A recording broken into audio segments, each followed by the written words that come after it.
नमस्कार, मी स्नेहल्स किचनमध्ये आज आपण गव्हाच्या पिठाचे तळणीचे मोदक पाहणार आहोत। चला तर रेसिपीला सुरुवात करूया।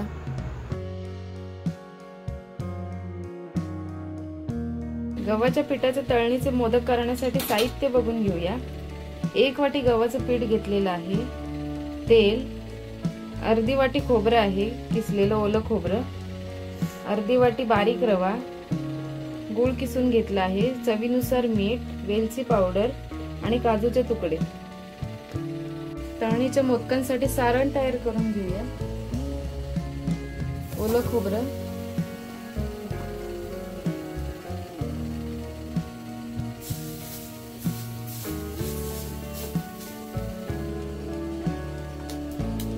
यातच किसलेला गूळ टाकून घ्यायचं।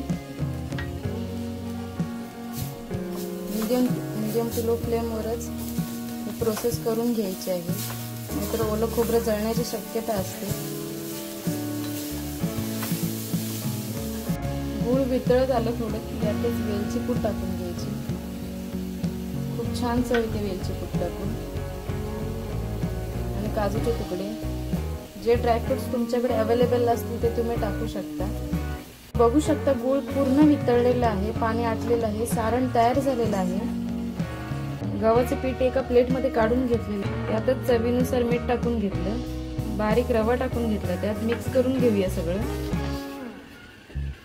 तेलाचं मोहन टाकून घेऊया। कडकडीत तेलाचं मोहन टाकलेलं आहे, जेणेकरून मोदकांना छान कुरकुरीतपणा येतो। ही ट्रिक नक्की वापरून बघा।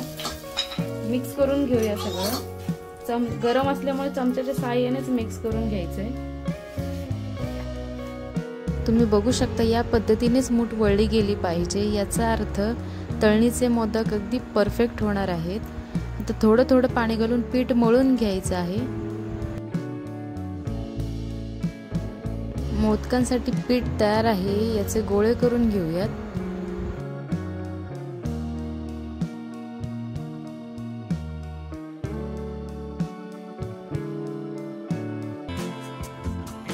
मोदक लाटून घेऊया, तर तयार करून घेऊया। ते गोळा लाटून घ्यायचा आहे।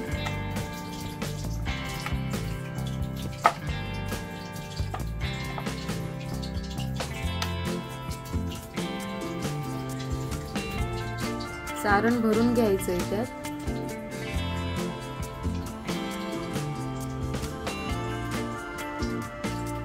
या पद्धतीने पाकळ्या काढून घ्यायच्या आहेत।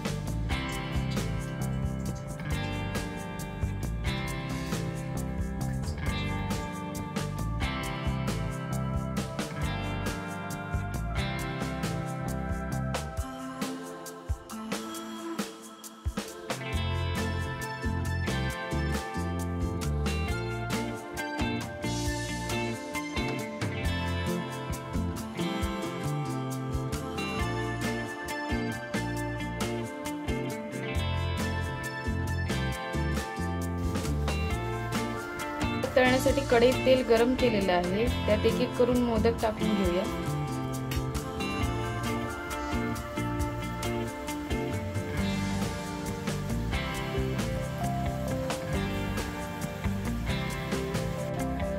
मंद आचेवर दोन्ही बाजूने मोदक गोल्डन ब्राऊन होईपर्यंत तळून काढायचे आहे।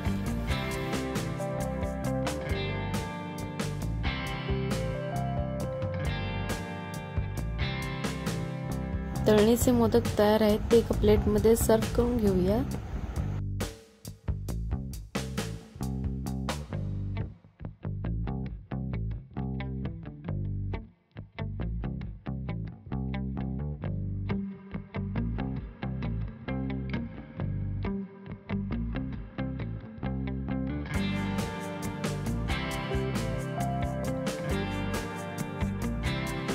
तुम्ही बघू शकता गव्हाच्या पिठाचे तळणीचे मोदक तयार आहेत, कुरकुरीत असे।